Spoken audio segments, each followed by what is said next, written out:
Cinta kadang datang dalam bentuk paling sederhana, sebuah senyum, genggaman hangat, atau keheningan yang saling memahami. Ini adalah kisah tentang ibu mertua yang lumpuh bernama Zena dan Ziko menantunya, dua hati yang dipertemukan takdir dengan cara yang tak biasa, sebuah kisah tentang mencintai tanpa perlu banyak kata. Selamat mendengarkan. Tangan yang tak pernah melepas. Langit sore itu kelabu, seolah menyerap warna-warni dari segala yang hidup.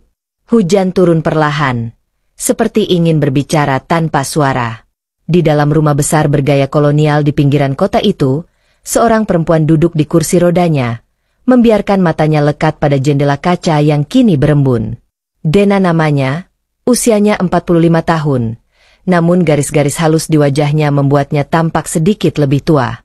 Ia cantik dalam cara yang tenang, dengan rambut hitam panjang yang mulai disisipi uban tipis, mata coklat sayu, dan bibir yang seolah menyimpan cerita lama yang belum selesai. 2 tahun lalu, Dena mengalami kecelakaan mobil yang merenggut kemampuan kedua kakinya. Ia lumpuh dari pinggang ke bawah.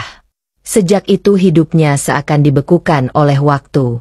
Suaminya telah meninggal 5 tahun sebelumnya dan satu-satunya anak perempuan Zena, Ralin, kini bekerja di luar negeri bersama suaminya yang baru, seorang pria muda bernama Ziko. Namun keadaan membawa perubahan.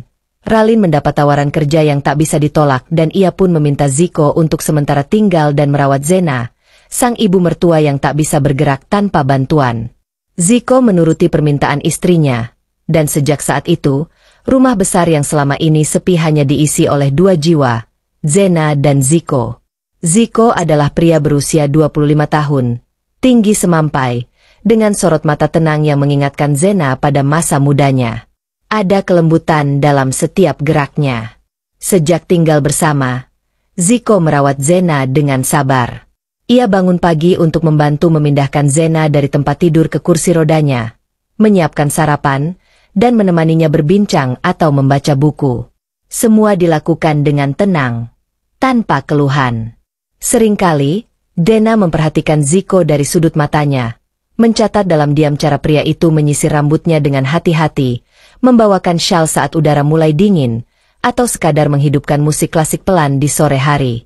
Ada kenyamanan yang tumbuh pelan-pelan dalam hati Zena, bukan ketertarikan yang tiba-tiba datang membakar seperti api, melainkan kehangatan yang perlahan menyusup ke sela-sela ruang kosong dalam dirinya. Ia mulai menanti, pagi-pagi Ziko mengetuk pintu kamarnya, menanti suara sendok dan gelas di dapur, menanti tanya sederhana dari mulut Ziko, "Ibu mau duduk di taman hari ini?"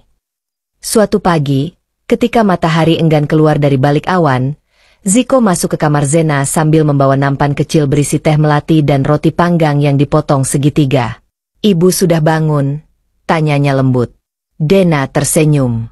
"Sejak hujan pertama turun tadi subuh, udara seperti ini mengingatkanku pada masa kecil." Ziko menarik kursi roda pelan, mengarahkannya ke jendela besar. Ia lalu duduk di bangku kayu panjang yang ada di sisi kiri kamar. "Ibu suka hujan?" tanyanya. "Suka, apalagi hujan yang tenang seperti ini, tidak terburu-buru." Ziko mengangguk, matanya mengarah keluar jendela. "Saya juga suka rasanya, seperti semua hal yang berat di dalam dada ikut larut ke tanah." Zena menoleh pelan, menatap wajah menantunya itu. Pria itu masih muda, penuh tenaga, dan seharusnya punya kehidupan yang jauh lebih berwarna di luar sana. Tapi Ziko memilih untuk tinggal dan merawat dirinya, seorang wanita separuh baya yang hanya bisa bergerak sebatas tangan dan kepala. "Ziko," panggil Zena, suaranya nyaris setengah berbisik. Ziko menoleh. "Ya, Bu, kamu tidak bosan ya merawatku begini?" Ziko mengerutkan kening sejenak, lalu tersenyum. "Tidak, Bu, saya senang di sini. Tenang dan ibu baik." Dena menunduk. Hatinya berdebar karena sesuatu yang tidak ia mengerti. Ia ingin berkata bahwa dirinya tidaklah baik. Ia pemarah, mudah murung, dan terkadang cemburu pada wanita lain yang bisa berjalan dengan bebas. Tapi ia tak sanggup mengucapkannya. "Kalau kamu punya waktu senggang, kamu boleh keluar loh, jalan-jalan, bertemu teman." "Saya sudah nyaman di sini, Bu," jawab Ziko. Jawaban itu membuat hati Zena terasa seperti sehelai daun yang jatuh perlahan ke permukaan danau mengambang. Tenang namun menyimpan pusaran dalam di bawahnya. Hari-hari berlalu dalam keheningan yang memeluk. Dan dari keheningan itulah tumbuh sesuatu yang tak bisa dijelaskan Zena. Ia mulai tersenyum lebih sering. Ia kembali menulis puisi-puisi kecil yang sudah lama ditinggalkannya. Bahkan ia meminta Ziko mencarikannya buku puisi lama milik Hairil Anwar yang dulu pernah ia baca bersama suaminya. Ziko membawakannya dalam waktu 2 hari. Buku ini sudah tidak dicetak lagi, katanya sambil tersenyum, menyerahkan buku dengan sampul lusuh itu ke pangkuan Zena.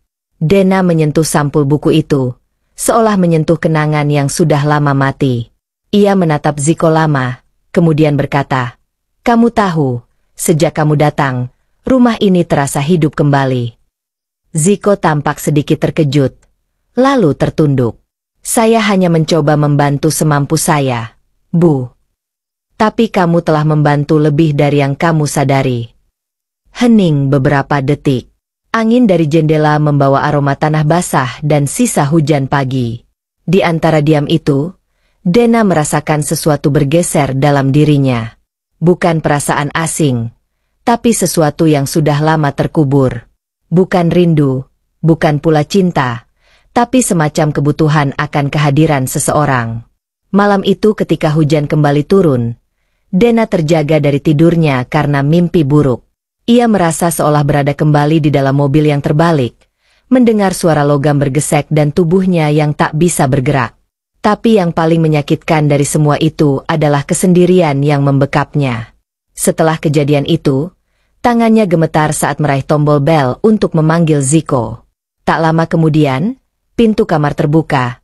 Ziko datang mengenakan sweater tipis dan celana tidur. "Ibu, kenapa?"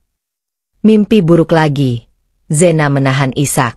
"Maaf, aku hanya tidak ingin sendirian malam ini." Ziko duduk di tepi ranjang, memegang tangan Zena dengan hangat. "Saya di sini, Bu. Saya tidak akan pergi."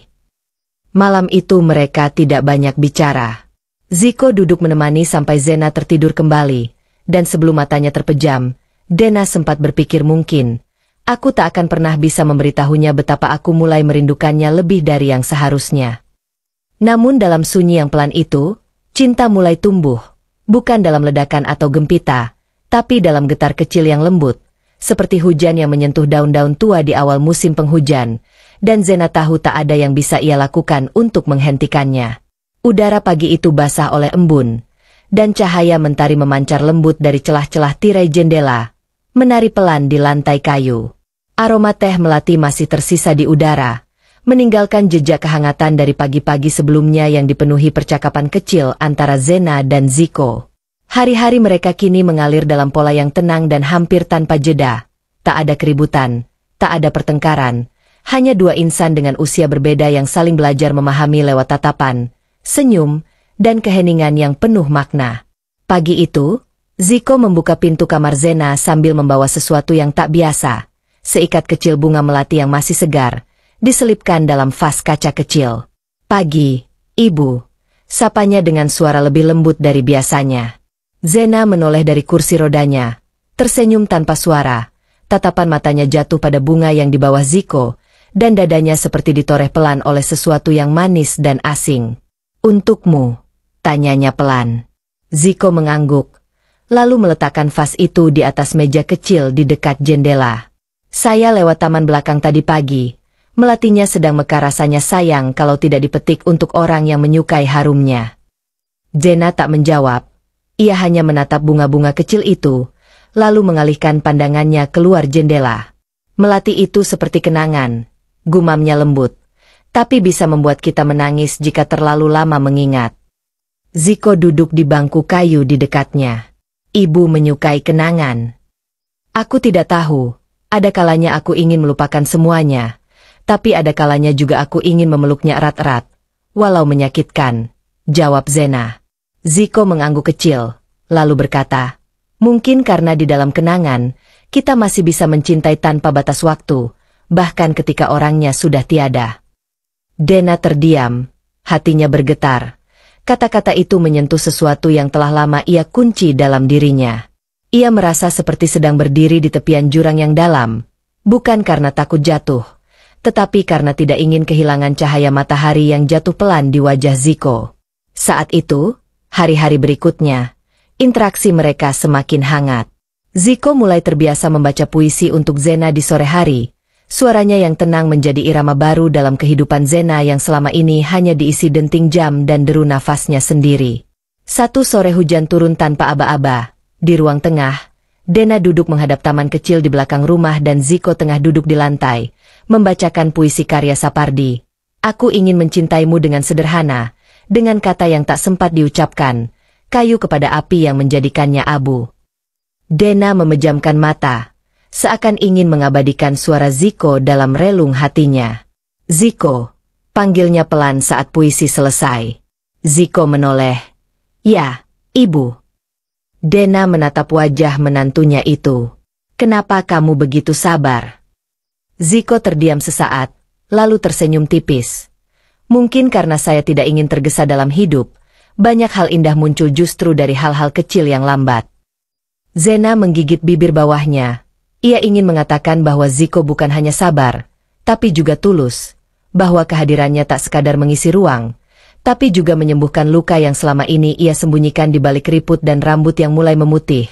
Namun kata-kata itu hanya tinggal di dalam. Ia tak sanggup menyuarakan perasaan yang semakin hari semakin tumbuh seperti bunga liar. Tak teratur tapi indah. Beberapa minggu kemudian, Zico mengajak Zena keluar rumah untuk menikmati sore di taman kecil di halaman belakang. Ia mendorong kursi roda perlahan, melintasi jalan setapak yang basah oleh hujan semalam. Langit di atas mereka berwarna biru pucat, dan udara sore membawa aroma tanah dan dedaunan. Di tempat seperti ini, kata Zena lirih, dulu aku dan suamiku sering duduk sore-sore, tapi tak pernah terasa setenang ini. Zico tak menjawab. Ia hanya mengangguk, lalu duduk di bangku panjang di sebelah kursi roda Zena. Apa kamu rindu Ralin? Tanya Zena, berani menyentuh sesuatu yang selama ini dihindarinya. Zico menatap langit. Entah, jawabnya jujur. Kadang-kadang, ya. Tapi semakin hari rasanya aku lebih sering rindu sesuatu yang tidak bisa kujelaskan. Dena mengerti. Perasaan yang tumbuh di antara mereka memang tak pernah diberi nama. Ia tak tahu apakah yang ia rasakan ini cinta atau sekadar penghiburan semu, tapi setiap kali Zico ada di dekatnya, dunia terasa cukup, dan itu saja sudah membuat hari-harinya lebih terang. Malam itu, setelah Zico mengantarnya ke kamar dan memastikan semua yang dibutuhkan Zena dalam jangkauan, Zico hendak keluar kamar ketika Zena memanggilnya. Zico, ia menoleh. Iya, Bu. Dena menatapnya lekat-lekat. Terima kasih karena telah membuatku merasa hidup kembali. Zico terdiam, di matanya ada getar lembut yang tak bisa ditutupi. Saya yang seharusnya berterima kasih karena ibu telah menunjukkan bahwa keindahan itu bisa ditemukan bahkan dalam keheningan. Mereka saling pandang dalam diam, tak ada kata lanjut, tak ada gerak mendekat, tapi dari tatapan mereka ada sesuatu yang saling berpaut, bukan hasrat, bukan rindu yang membuncah, hanya sebuah pengertian yang dalam, seperti dua jiwa yang akhirnya menemukan tempat untuk bernaung. Dan malam pun turun, memeluk mereka dalam gelap yang hangat. Langit bulan Juni menggantung suram, membawa warna kelabu yang mencuri hangat dari segala penjuru. Hujan turun nyaris setiap sore, menyisakan aroma tanah yang menenangkan. Di rumah tua itu, musim hujan membawa lebih dari sekadar rintik di atap. Ia membawa waktu yang melambat dan jarak yang perlahan hilang antara dua hati yang belajar saling mendengar dalam diam. Dena duduk di dekat jendela besar dengan selimut menutupi kakinya yang tak lagi berfungsi. Di tangannya, sebuah buku tua berisi puisi-puisi Rendra yang halaman-halamannya sudah menguning. Ia tak sedang membaca, hanya memandangi halaman itu, seakan di sana tersimpan jawaban yang belum sempat ia tanyakan. Dari arah dapur, terdengar suara piring dan sendok beradu pelan. Lalu langkah Zico memasuki ruang tamu membawa secangkir coklat panas dan biskuit yang dipanggangnya sendiri. Ibu belum tidur? Tanyanya.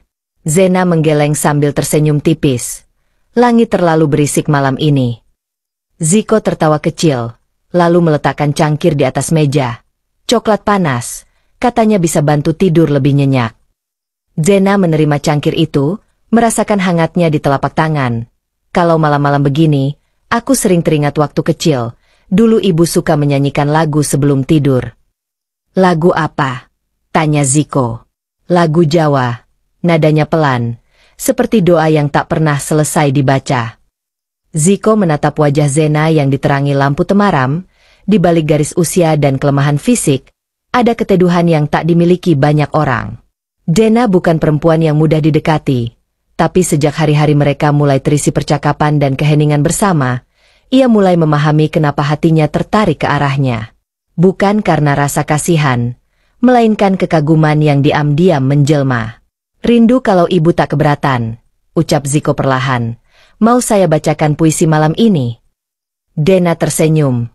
Silakan, tapi jangan terlalu indah, aku bisa jatuh cinta. Ziko menahan senyum, lalu membuka buku kecil di tangannya. Bait-bait lembut mengalir, suaranya rendah dan dalam, membungkus malam seperti selimut yang tak terlihat.